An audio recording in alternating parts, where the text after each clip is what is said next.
ಮನೆಗೆ ಆಸರೆಯಾಗಿದ್ದ ಅಪ್ಪ ಹಾಸಿಗೆ ಹಿಡಿದಿದ್ರು. ಅಮ್ಮನೇ ಮನೆಯ ಜವಾಬ್ದಾರಿಯನ್ನ ಹೊತ್ತಿದ್ರು. ಪತಿಗೆ ಚಿಕಿತ್ಸೆ ಕೊಡಿಸೋದಕ್ಕೆ ಹೋದ ಪೋಷಕರ ಬದುಕಿಗೆ ಜವರಾಯ ಬರಸಿಡಿಲಿನಂತೆ ಬಡಿದಪ್ಪಳಿಸಿದ್ದಾನೆ.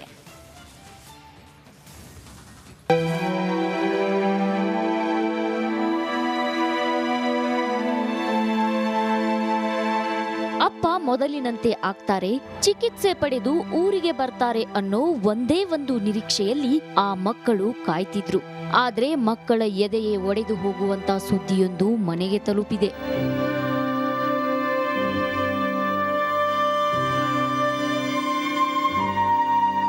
ಹೌದು, ಹಾಸನ ಜಿಲ್ಲೆ ಕಂದಲಿ ಬಳಿ ಭೀಕರ ಅಪಘಾತದಲ್ಲಿ ಒಂದೇ ಕುಟುಂಬದ 6 ಮಂದಿ ಪ್ರಾಣ ಬಿಟ್ಟಿದ್ದಾರೆ. ಕಾರು ಮತ್ತು ಟ್ರಕ್ ಮಧ್ಯೆ ಡಿಕ್ಕಿಯಾಗಿದ್ದು ಕಾರು ಸಂಪೂರ್ಣವಾಗಿ ನಜ್ಜುಗುಜ್ಜಾಗಿದೆ. ಸ್ಥಳದಲ್ಲೇ ರಾಕೇಶ್, ಚೇತನ್, ರವಿಕುಮಾರ್, ನೇಹಾ ಹಾಗೂ ನಾರಾಯಣಪ್ಪ ಮತ್ತು ಸುನಂದ ಮೃತಪಟ್ಟಿದ್ದಾರೆ.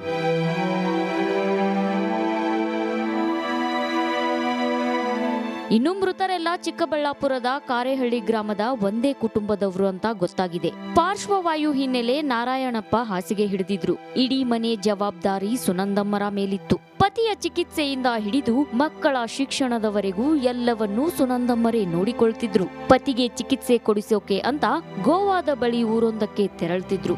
ಅಲ್ಲಿಂದ ವಾಪಸ್ ಬರುವಾಗ ಈ ದುರಂತ ನಡೆದು ಹೋಗಿದೆ. ಮೇಲೆ ಈ ಕಡೆ ಎಲ್ಲ ಚಿಕಿತ್ಸೆ ಕೊಡಿಸ್ತಾನೆ ಅವ್ರು ಅವತ್ತಿಂದ ಸ್ವಲ್ಪ ಪರವಾಗಿಲ್ಲ, ಸ್ವಲ್ಪ ಬೆಟರ್ ಆಗಿತ್ತು.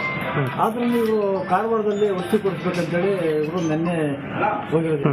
ಅಲ್ಲಿಗೆ ಹೋಗಿ ಅಲ್ಲಿ ಔಷಧಿ ತಗೊಂಡು ಬರೋವಾಗ ಈ ಥರ ಒಂದು ಘಟನೆ ನಡೆದಿದೆ. ಒಟ್ನಲ್ಲಿ ಅವಸರದಿಂದ ಅಪಘಾತವಾಯ್ತೋ ಚಾಲಕನ ನಿರ್ಲಕ್ಷ್ಯದಿಂದ ಘಟನೆ ನಡೀತೋ ಗೊತ್ತಿಲ್ಲ. ನಡಿ ಈಗ ಶುರು ಮಾಡೋಣ.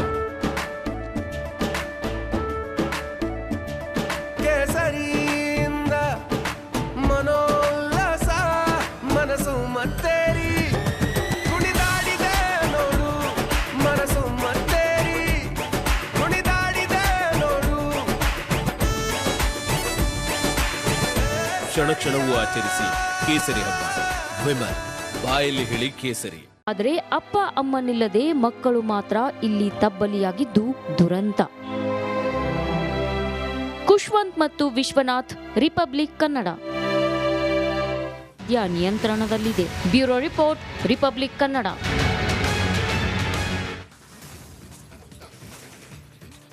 ಗಂಡ ಹೆಂಡತಿ ಜಗಳದಲ್ಲಿ ಕೂಸು ಬಡವಾಯ್ತು ಅನ್ನೋ ಹಾಗೆ ಸ್ಥಳೀಯ ರಾಜಕಾರಣಿಗಳ ವಾಟರ್ ವಾರ್ನಿಂದಾಗಿ ಕುಡಿಯೋ ನೀರು ಸಿಗದೆ ಜನರು ಕಂಗಾಲಾಗಿದ್ದಾರೆ.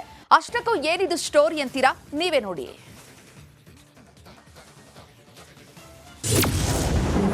ಕುಡಿಯುವ ನೀರಿನ ವಿಚಾರಕ್ಕೆ ಭಾರಿ ಹೈಡ್ರಾಮಾ. ನಡು ರಸ್ತೆಯಲ್ಲೇ ಧರಣಿ ಕುಳಿತ ಆನಂದ್ ಸಿಂಗ್.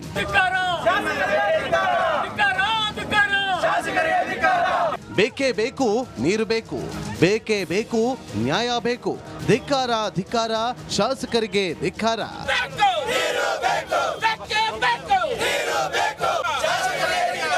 ಹೀಗೆ ಒಂದು ಕಡೆ ಕಮಿಷನರ್ ಜೊತೆ ವಾಗ್ವಾದಕ್ಕಿಳಿದಿರುವ ಸದಸ್ಯರು, ಮತ್ತೊಂದು ಕಡೆ ಏರ್ ಧ್ವನಿಯಲ್ಲಿ ಶಾಸಕರ ಜೊತೆಗೆ ಫೋನಲ್ಲಿ ಮಾತಾಡುತ್ತಿರುವ ಮಾಜಿ ಸಚಿವರು, ಜೊತೆಗೆ ಏಕಾಏಕಿ ಧರಣಿ ಕುಳಿತ ಆನಂದ್ ಸಿಂಗ್ ಮತ್ತು ಬೆಂಬಲಿಗರು.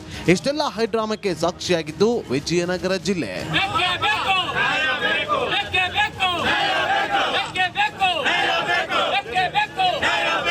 ಹೊಸಪೇಟೆಯ 35 ವಾರ್ಡ್ಗಳ ಪೈಕಿ ಕೆಲ ವಾರ್ಡ್ಗಳಿಗೆ ಟ್ಯಾಂಕರ್ ಮೂಲಕ ನೀರು ಸರಬರಾಜು ಮಾಡಲಾಗ್ತಾ ಇತ್ತು. ಅಲ್ಲದೆ ಕೆಲ ಖಾಸಗಿ ಟ್ಯಾಂಕರ್ಗಳ ಮೂಲಕವೂ ಸಪ್ಲೈ ಮಾಡಲಾಗ್ತಾ ಇತ್ತು. ಆದರೆ ಏಕಾಏಕಿ ನಮ್ಮ ಟ್ಯಾಂಕರ್ಗಳಿಗೆ ನೀರು ತುಂಬಿಸೋದನ್ನ ಬಂಧಿಸಕ್ಕಾಗ್ತಾ ಇಲ್ಲ. ಆದ್ರೆ ಅವರು ಮಾಡಲಿ, ನಾವೇನು ಬೇಡ ಅಂತ ಹೇಳ್ತಾ ಇಲ್ಲ. ಹಾಗಾಗಿ ಇವತ್ತು ನಾನು ನೇರವಾಗಿ ಅವ್ರ ಜೊತೆಗೆ ಸಂಪರ್ಕ ಮಾಡಿದಾಗ ಅವರು ದೊಡ್ಡ ಧ್ವನಿಯಲ್ಲಿ ನನ್ನನ್ನ ಒಂದು ರೀತಿಯ ಆವಾಜ್ ಹಾಕಿದ್ರು. ಖಾಸಗಿ ಟ್ಯಾಂಕರ್ಗಳಿಗೆ ಟೆಂಡರ್ ಮೂಲಕ ನೀರು ಸರಬರಾಜು ಮಾಡಲಾಗ್ತಾ ಇದೆ. ಆದರೆ ಟೆಂಡರ್ ಇಲ್ಲದ ಕೆಲ ಟ್ಯಾಂಕರ್ಗಳಿಂದ ದುರ್ಬಳಕೆ ಮಾಡಲಾಗ್ತಾ ಇದೆ ಅನ್ನುವ ಆರೋಪ ಕೇಳಿ ಬಂದಿದೆ. ನಮ್ಮಲ್ಲಿ ಈಗ 6 ಟ್ಯಾಂಕರು ಖಾಸಗಿ ಇದೆ, 2 ಟ್ಯಾಂಕರು ನಮ್ಮದು, 1 ಇಂಜಿನ್ ಎಕ್ಸ್ಟ್ರಾ ಇದೆ. ಅಷ್ಟು ಸೇರಿಸಿ ದಿವಸ ಒಂದು ಡಿಮ್ಯಾಂಡ್ ನಮಗೆ ಒಂದು 36 ಟ್ಯಾಂಕು ನೀರು ಕುಡಿಯೋಕ್ಕೋಸ್ಕರ ಡಿಮ್ಯಾಂಡ್ ಬರ್ತಾ ಇದೆ, ಅಷ್ಟು ಕೊಡ್ತಾ ಇದೆ. ಸ್ಥಳೀಯ ರಾಜಕಾರಣಿಗಳ ವಾಟರ್ ವಾರ್ನಿಂದ ಜನರು ಕುಡಿಯುವ ನೀರು ಸಿಗದೆ ಕಂಗಾಲಾಗಿದ್ದಾರೆ. ಸುರೇಶ್ ಚೌಹಾಣ್, ರಿಪಬ್ಲಿಕ್ ಕನ್ನಡ, ವಿಜಯನಗರ.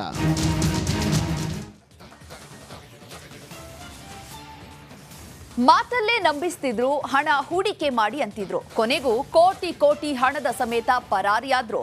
ಇದೀಗ ಮೋಸ ಹೋದವರು ಪೊಲೀಸ್ ಠಾಣೆಯ ಮೆಟ್ಟಿಲೇರಿದ್ದಾರೆ.